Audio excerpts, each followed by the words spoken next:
Yes. Uh-oh. Notifications as it begins. Welcome to one of the best shows I have ever done. Every day I try to talk about the things I love. That will slow down maybe 2 or 3 times a week.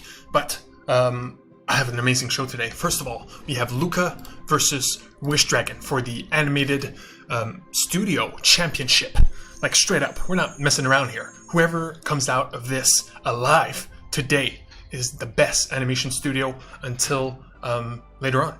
This fight never ends. Of course, it is a championship, so it can go any which way. But we have greatness non-stop, baby. I got Bo Burnham's Inside, one of the greatest comedy specials of the last decade. I got Censor, a new hot horror film that explores the video nasties. I'll tell you all about it very soon. We have Adventure Time Together Again, which is a gigantic deal because it's the return of Finn and Jake after literal years since the series has been over. We've been waiting for answers. I got them. I'll tell you all about it. By the way, no spoilers on any of these. Light spoilers, like as light as possible. You have no idea how much I'm careful about this. And also, out of nowhere, the Texas Chainsaw Massacre from like the 70s. So I saw this. Is it a classic? Does it hold up? Etc. etc. I got 2 main events. We got Pokemon Slaps, a 2-minute Pokemon video about Pokemon slapping each other, hitting each other. It's ridiculous, but I watched the first 10 seconds, and I'm like, this is a main event. It's that simple. So here we go. We're going to watch the rest of it together. You will see why it is special. And if not, I got a second main event, which is rare, but happens when, these shows happen. I have a 5-second animated clip of a neck snap. It's crazy because it's so brutal that if it were to happen in real life, it would be some of the most dark thing you have ever seen. But because it's animated and it's done for comedy, it's a main event. It's really that simple. I have some incredible things to show you guys. Incredible things. We'll have to get to it though, because it's gonna be all over the place. It's gonna be a big show, but I'll try to keep it tight. But the passion bleeds. We're talking greatness today. We're talking 10 out of 10s, not only 1, but possibly 2. Literally, this stream might define if 1 gets a 10. It's that close. But there is certainly a 10, and those things are rare. They're not rare in TV. Example, I gave one to Rick and Morty season 5, episode 1, just a few days ago.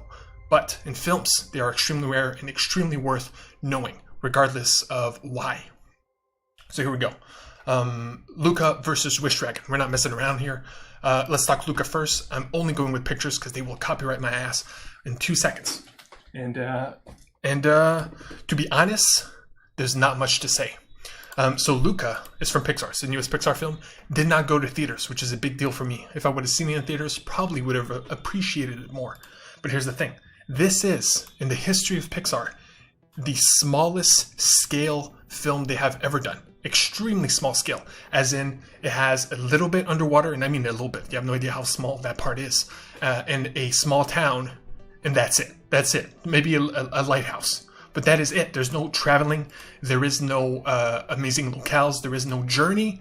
There is no breathtaking sights. The only visually incredible moments are done through daydreaming. It's crazy. It's a literal dream that shows you, that incredible LSD dreamlike qualities that animation brings that blow you away with like action, like How to Train Your Dragon, right? Or like Madagascar 3, the circus, or the superhero action of Big Hero 6. None of that is in here. Why? Because it is a small scale. It is a story about mermaids and human beings interacting. Of course, it's deeper than that. It is Pixar. The depth, the emotional depth that they go into is actually quite fulfilling.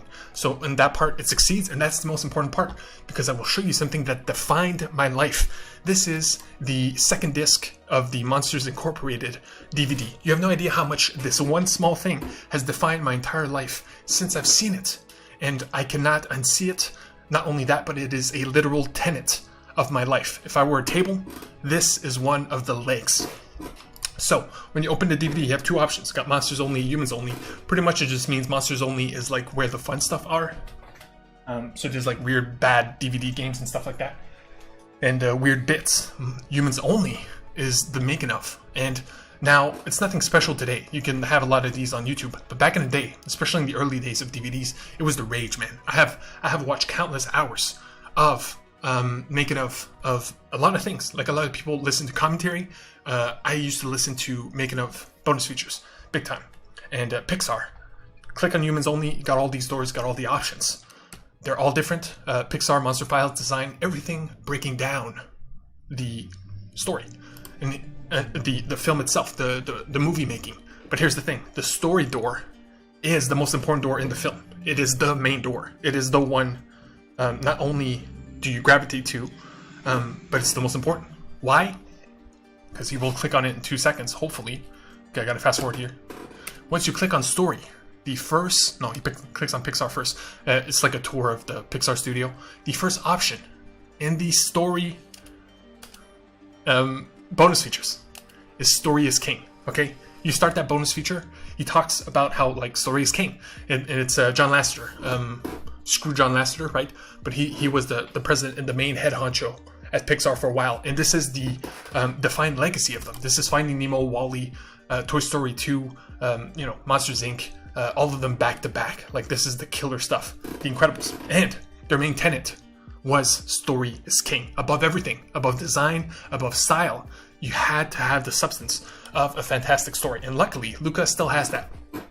But it's lacking everything else. It lacks that something special, and especially so because they're mermaids. It literally starts on their culture, on like a normal life of a mermaid man, boy in this case, and it's the most boring culture I've seen in like forever. It's mermaids. You could literally create an entire world. Aquaman exists as a 2 hour and a half film that has such expansive lore. That movie's too long, you know what I mean? And this one, it's barely 10 minutes. And you're like, oh man, this is garbage. Like, this is, and I know you're supposed to feel this way, but still, it's mermaids, man. It's supposed to be cool. Onward, Soul explores beautiful universes, and even though they are somewhat disappointing in their own way, Soul and its ending, Onward with its lack of magic, Luca does it like so much worse in terms of disappointment, in terms of what can be done. It's all about exploring like the human culture, which is kind of weird. Italian culture, of course. But even then, that's subdued. But again, emotionally, it does succeed. Sorry I'm going long here. And sorry I'm not showing you anything. Because again, I'm going to show you amazing things soon.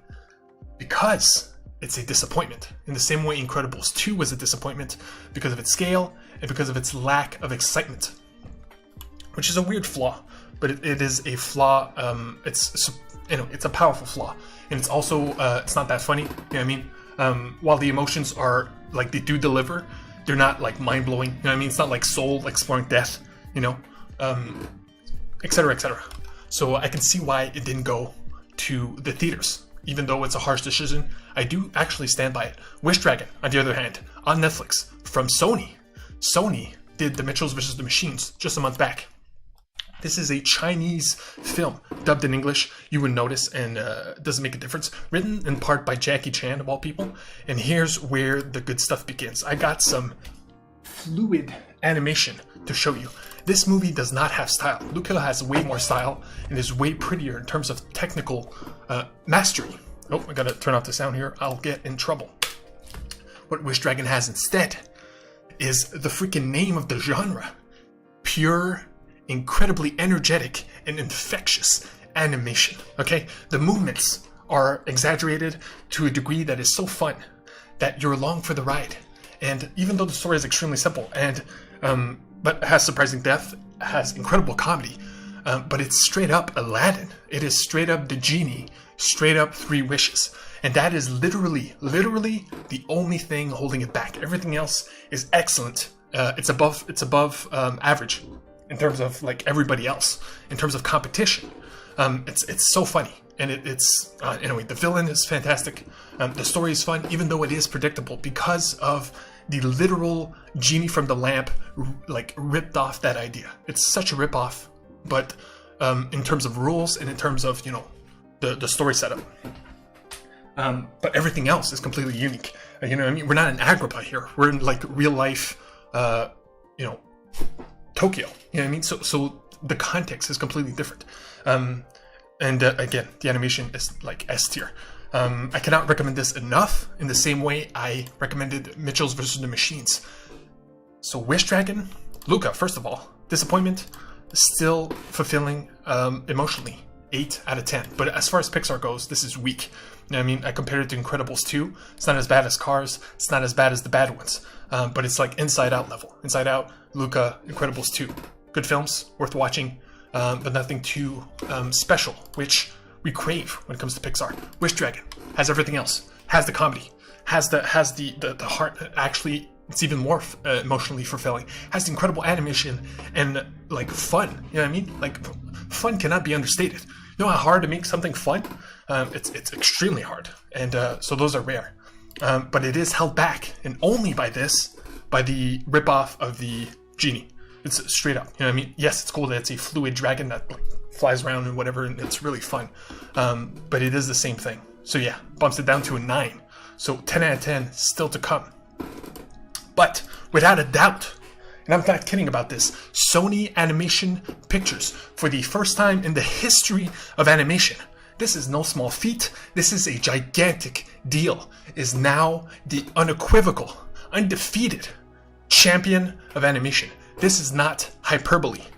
Secretly, they have been sneaking these masterpieces throughout its history, okay? I'm talking Cloudy with a Chance of Meatballs. This is where it begins. This is where this style originates of like completely balanced comedy with the heart. Madagascar 3 came afterwards, and that defined the entire, like, what most movies are nowadays, including Mitchell's vs. the Machines. And not only that, but it's one of the rare animated sequels that is as good as the first one. And again, I'm not kidding about this. So these two are like early Sony masterpieces. Of course, you got movies in between, and some of the first ones are extremely weak, right? Like open season or whatever. And look at recently, Spider-Man Into the Spider-Verse. Again, not only is it obviously the best Spider-Man film, that's not even kidding. This is like consensus. This is not even, it's borderline non-debatable. But it's also one of the best animated movies of all time. So to be both those things and deliver on the expectations of both and have a completely unique style that pushes the genre forward, this is S-tier stuff. The fact that it scored it a 9 is extremely shocking to me. So I gotta watch it again to see what holds it back. And when I do, I'll let you know.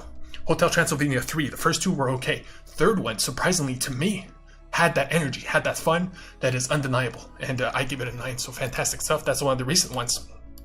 And finally, this I reacted to. This is literally the last video I did, which is a short here on YouTube that you can watch for free, building up to Hotel Transylvania 4 at the end of the year, which will define if it still holds the crown. I give this one a 9.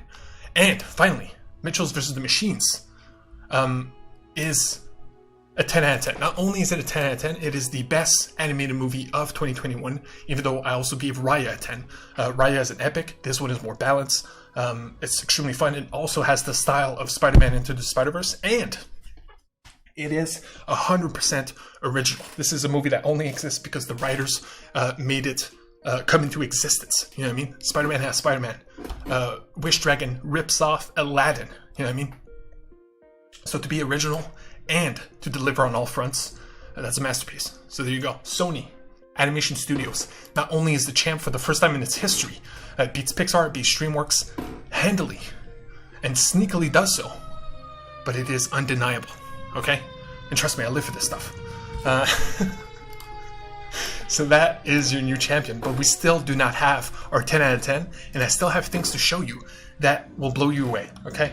So trust me, I made this show with heart and care. Moving on. What else we got? What up, chat?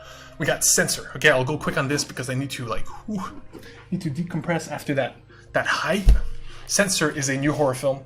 I won't show you trailers or nothing because this shit is gory, man. This is intense. This is about the video nasties. The video nasties are horror movies that came out in the 80s, especially around England, that were like, you know, don't watch these horror movies because these horror movies, they messed up, man. There's the dark side of horror, man.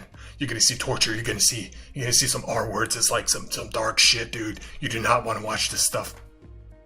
And it's funny because now looking back, they're kind of tame. But back in the 80s, this stuff was so gory, so out there in terms of like, man, you're going far with your like, what is this? It's gratuitous, right? And most of those don't stand the test of time, not only in storytelling, but even in terms of horror. Censor is about a literal censorship agent. She works for the censorship board, so she works at a TV network or whatever, has to watch these horror films back to back and has to make edits, has to make cuts. Okay, this decapitation, okay, it's too gory if we cut 2 seconds here. You know, this R word, you know what I mean? They go too far, it seems too realistic, might as well cut it out completely. You know what I mean? That's somebody's job. Not only is it somebody's job then, when the video nasties were at their peak, but it's a job now for anything, really. So to see that as original, that idea of seeing a horror censor's perspective on horror is fun. You know what I mean? So just that alone is incredible. Unfortunately, with that concept, they do not go above and beyond and blow us away.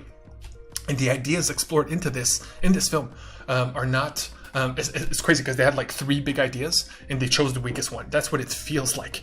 And while it is truly worth watching as a horror fan, if you're not a horror fan, you can skip it because it's weird. It's weird. It's like ephemeral. It also does not deliver as much as you want it to, but it's still a good horror movie. And if you're interested in the censorship aspect of it all, this is a must see because it's a unique perspective. Again, uniqueness in horror must never be looked down upon. The execution is extremely difficult. That's why these horror movies score lower on average than anything else. It's because we're very harsh, even though we should be, because to make an original horror film is so difficult. That's why there's so many subgenres, and this is one of them. 7 out of 10, very unique. Censor. What didn't pop up? I asked you. There you go. Let's go. Now we're going back up, baby. I told you, this is greatness. Only greatness. I told you there's 2 10 out of 10s. There's only 3 things left. So here we go. Okay? First 10 out of 10. And this one is only a 10 out of 10 since right before I started the stream. Okay? I was justifying in my head because in my head, it was a 9, right? And by the way, I have something special here for you. Boom. All I got is an image. We're breaking down comedy in the same way he did. This special has, I kid you not, over 20 songs. Okay, and that's not the only thing. In between songs, you got like a little bit of making of, a little bit of depression, a little bit of stand-up comedy, and some weird bits. But most of it is music. Most of it is him singing, hopefully comedic songs. Some of them are less comedic than others. And point is, if you're gonna make an album, right? If you're gonna make an album, like, first of all, an album that is 20 songs do not even exist. Usually they're around 13, right? So if you're going to make an album that is 20 songs, there has to be weaker ones just because of the virtue of literally watching them back to back and judging them like by the last song. You know what I mean? Is this as good as the last one? Is this as good as the next one? And because of that, there's some weaker songs. There's not one of them that is actually weak though. If you were to take them all without context and just like force 20 different people to listen to 20 different songs, not one of them would say, okay, this is a garbage song. Like this is a bad song. This is making me feel bad. You know what I mean? In a disgusting way. There's none of it. There's none of it. So even though yes, it does compare to each other, and yes, you know what I mean? Like I had a hard time. I didn't watch the whole thing in one sitting because it's a lot to take in. There's so much here. There's so much depth. There's so much human, like the comedy, drama, everything. Right? It's Bo Burnham making a comedy special during the pandemic. It's special by virtue of it existing. And so, I cannot understate the genius. Okay, very important here. And I've called this before, that it was genius, right? I had to confirm it by watching the whole thing. So, how can I, this is where objectivity should not factor in. Because my objective mind is like, okay, he's got 20 songs, 2 of them are weaker than the rest, 9 out of 10, but that's bullshit. That's bullshit. If the guy's genius, and every song out of context, and everything is incredible. It made me laugh so many times, made me think, made me feel. I've never seen a special as unique as this. I've never seen one as incredibly, deep in terms of human depth. You know what I mean? There's a lot being said, and most of it is either extremely funny or extremely thoughtful. And sometimes he just meshes those two in a balance that is so incredibly hard to achieve in terms of comedy. I did stand up for 6 months. I know how hard it is, okay? And to make all of this in like an hour and 20 blows my mind. So it's a 10 out of 10 just off the thought of constantly thinking about it. The reason I left this image here is that it is literally 2 seconds. This image that you are seeing before you is, I kid you not, 2 literal seconds. You have to pause it to appreciate it. Hell, as it goes through, you can't even read a single bubble. That's how fast it goes. It's not even a bit. It's literally a background image to a song, right? But if you break any of these down, any of them, there is actual comedic value to it. And I'm like, damn, this board is genius. And it's not even the point. It's just like a background. Like it would be like if you put a dildo on his desk and left it in the back there. You know what I mean? And then the next day on Twitter, Did any of you guys see the deal? You know what I mean? It would be a thing. This to me is a thing, right? You look at stand up in the upper right, you got geniuses, and then like podcasts, and then right next to it, cauliflower ear. That is a MMA Joe Rogan joke. Deep cut. If you don't know what a like cauliflower ear, right? And these are explaining jokes. Like if I did any of them, to me they're funny, but they are literally like explaining jokes. Like Thor's comeback. Thor's comeback is just one bubble, right? It's Thor's comeback. And and when you think about it, every Thor movie is Thor's comeback in a dumb way, you know? Like, whoop, you lose your hammer, you lose your power, you gotta be worthy again. Or like, you know, whoop, Hulk is like, anyway, you know what I mean? There's always something ridiculous. And these are just explaining jokes, so me going into them would ruin the things that make it special. So to have it all written down here, and it being a background bit in a genius special, I can't deny it. I cannot deny it. Subjectivity has to win sometimes. And in this case, it is one of the biggest and easiest wins possible. The only thing that compares to it in even a small way is this, which came out last year in and of itself, which to me was a genius. It was human magic. That's what I called it. It's a small play that played in New York. A lot of famous people saw it. And once you finish watching this, you're like, did I just see magic? But it's not magic in the conventional sense. It is human empathic magic. Of course, there's some trickery, but it's like genius storytelling. It has it all. 10 out of 10, right? So who am I to deny this just because it's a comedy and it has a lot of songs, right? Not only that, but I was telling you about human magic. This, right here, is comedic magic. It is that simple. It is genius at the highest level. And Bo Burnham, first of all, like he acted in a movie, Oscar movie. Damn it, I always forget what it's called. Point is, he's an incredible actor now. So he is a Renaissance man. He's a singer, songwriter, stand-up, actor. He has it all. So he has now skyrocketed in terms of inspiration. Promising Young Woman is the film. He was fantastic in it. You had to fall in love with him. Like, literally, if you do not fall in love with Bo Burnham in this film, the movie fails. And it was nominated for Best Picture. So it shows you his talent. And yeah, so there you go. Bo Burnham. You are now top 5 most inspirational people on Earth. To me. It's that simple. So that's our first 10. But it is not the 10 that was undeniable. This is not the 10. Like I told you, I only decided this before the show because I kept ruminating about it while I was like doing special things to make the show better. Which, by the way, we're going to do so in like 2 seconds. I forgot it's like the last thing I'm going to talk about.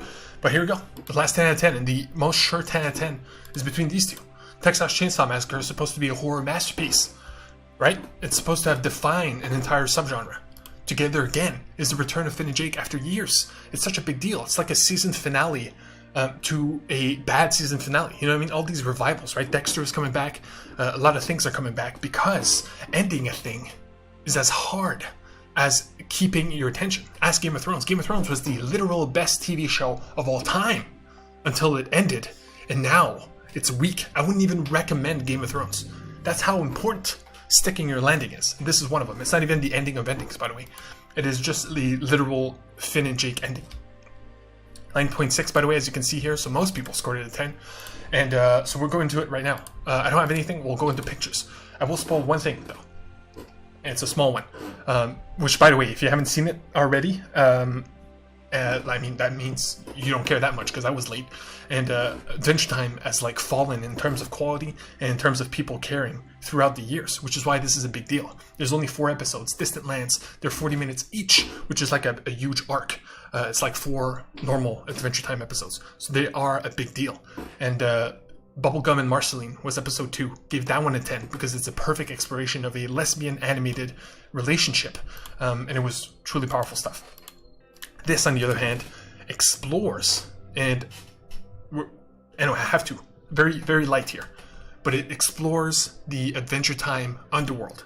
It's not hell, but it is what happens after you die. This is it, literally. And that is the backbone of the story. So, and there is a third character. So you got Finn and Jake, and of course it is their story, and I do believe they nail it in that regard. In that regard, it is a 10 out of 10. In terms of emotion in the end, in terms of payoff, in terms of ending, it's a 10 out of 10. But here's the thing. There is a third character in this episode that is new, that is important, that is without a doubt the third focus of this episode. And I get it and I understand it, and I won't spoil who it is, but it's obvious because I mean it takes a lot of focus.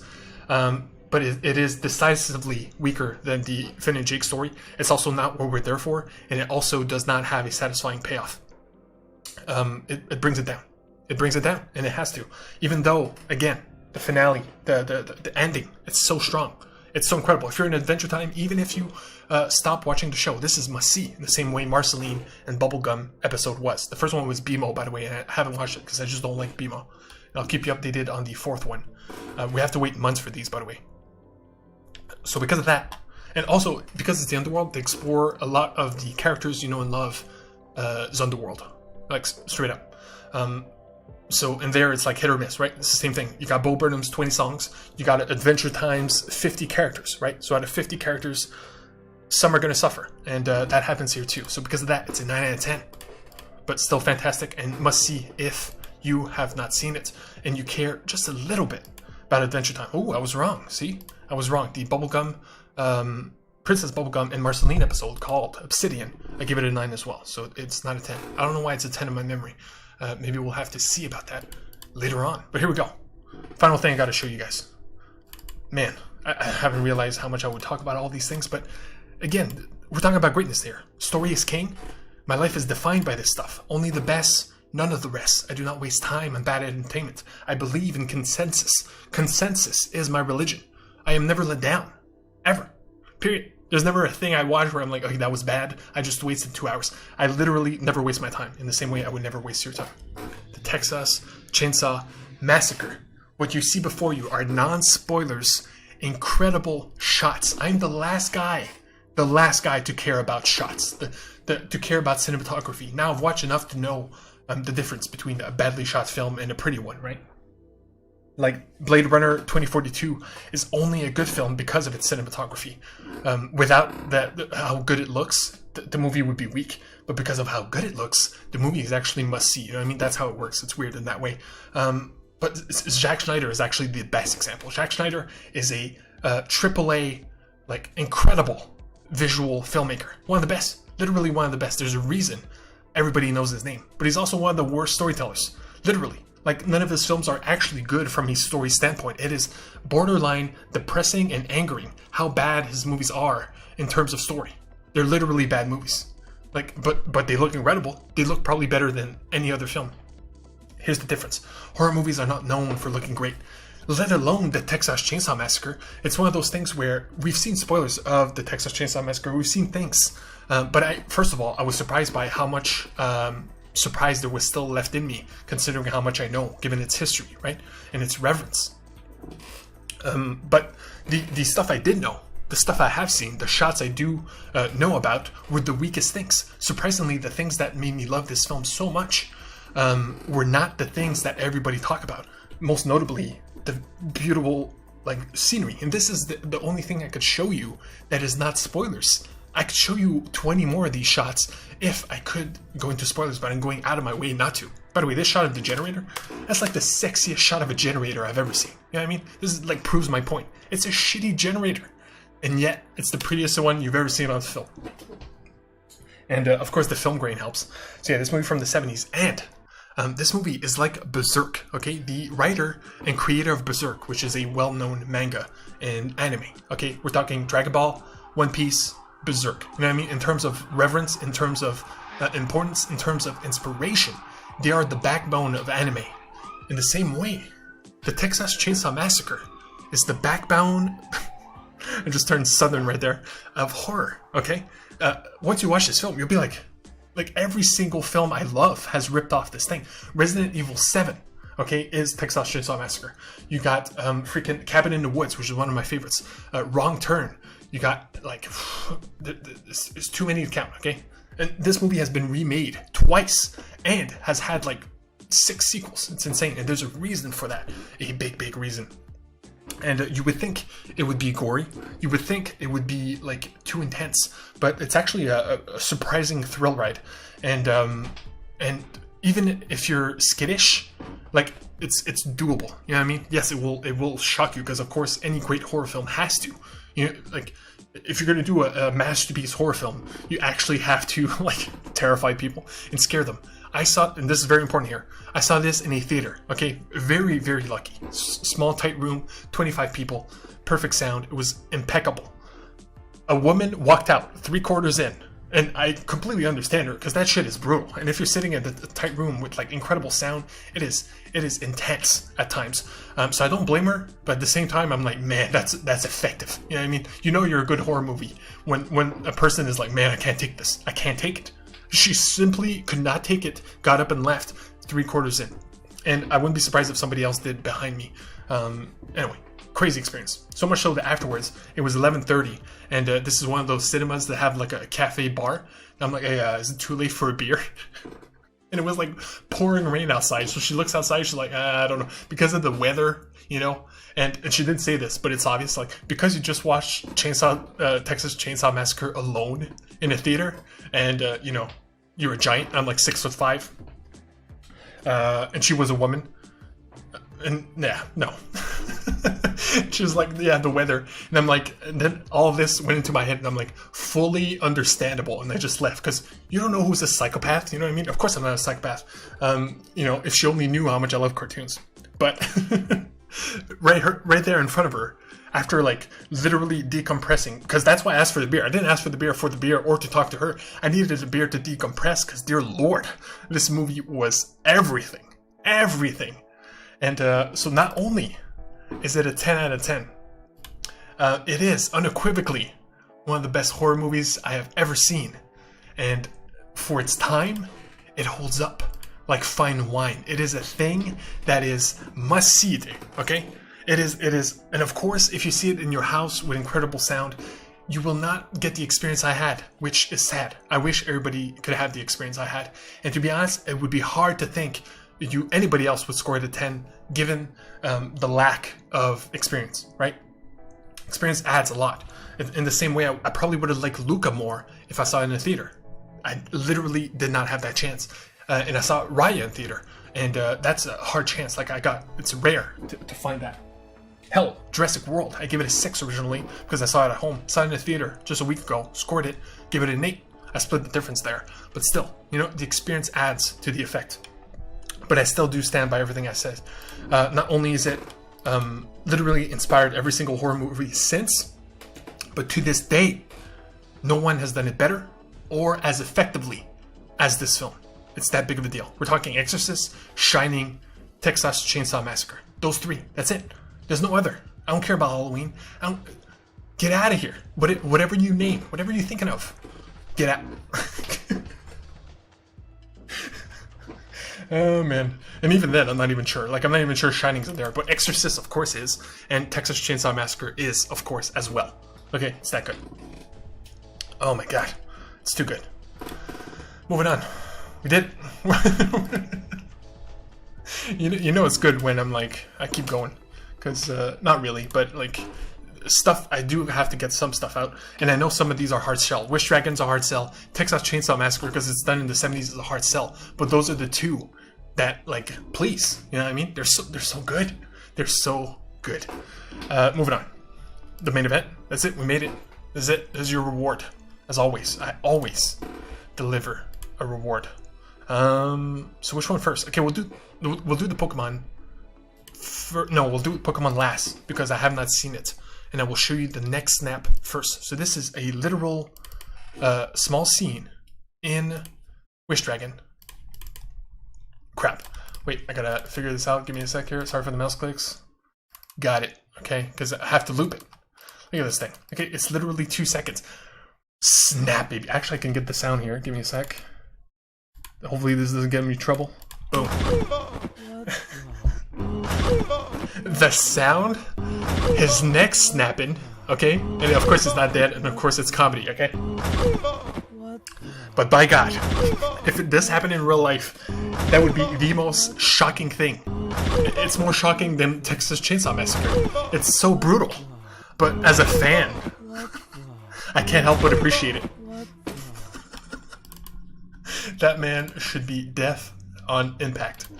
Man, it's good stuff. I love animation so much because of that. You know what I mean? It's a kid's film. It's a literal kid's film. And they had a guy snapping his neck in two for a joke. You know what I mean? That's why I love it so much. You know what I mean? Here we go. Pokemon slaps. Real quick, I realize, holy crap, you're doing the entire 150. And I stopped it like right here. I'm like, no, gotta watch the whole thing. So we don't get fun orders, like we know what's coming. Babies is fun. I'll pause it if they're, ooh. I was gonna say, I'll pause it if one of them like goes above and beyond. Sandshrew, baby. Sandshrew out of nowhere. Boom. Oh, the Nidoking, was that psychic? No way. Yeah, Nidoqueen. My bad. Boom, yeah. So Nidoqueen is psychic, I forgot that. Yes, the tails. Oh, Golbat with the mouth, of course. Yeah, see, they're getting more creative and more fun with it. Oh man. I'm trying to think of who I'm waiting for, but honestly, I'll take them all, you know?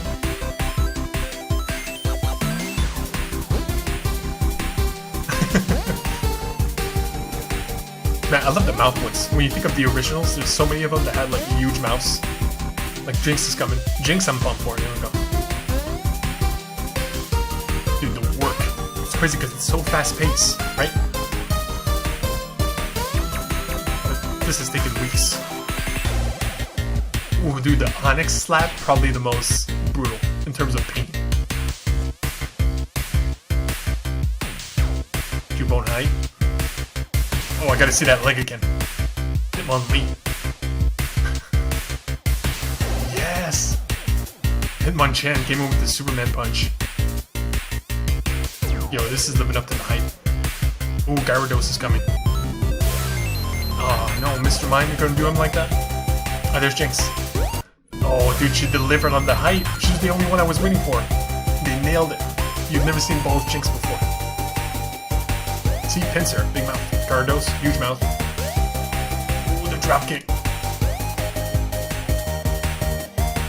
Boom. Eevee, man, it had to be Eevee.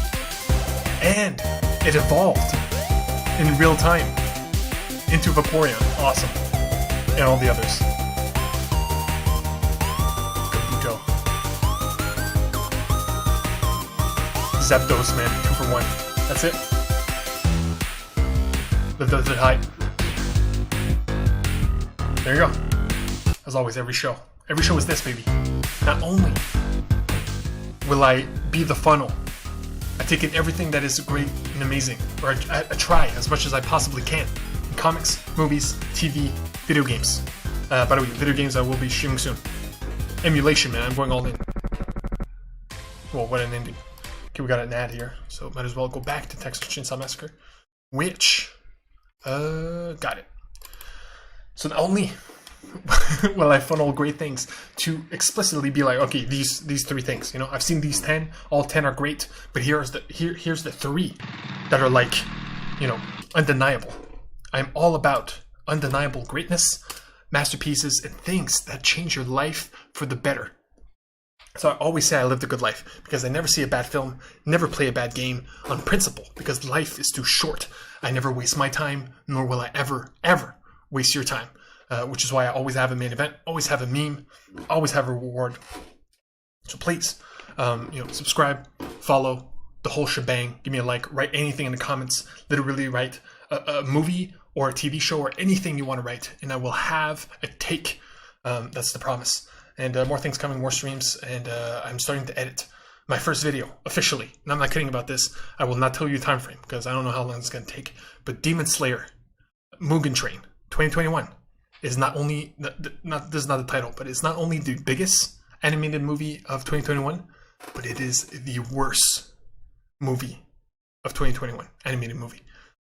This is a hot take that will get me in some hot lava, but I stand by it. I have, I've been talking about all of them. Wish Dragon, Mitchell's vs. the Machines, freaking even Luca. Okay, maybe not Luca, but that will be a point in the film, a point in the video. Raya and the Last Dragon.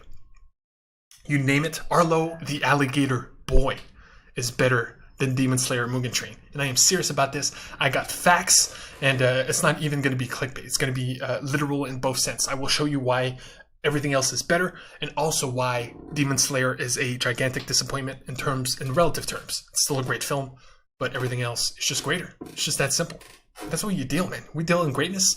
People that have only seen Demon Slayer probably call it their favorite film of the year, but I've seen everything else that is also called that, and which is why I come from a place of respect, reverence, and straight up knowledge. So until next time, like I said, do all the things, and I'll see you next time.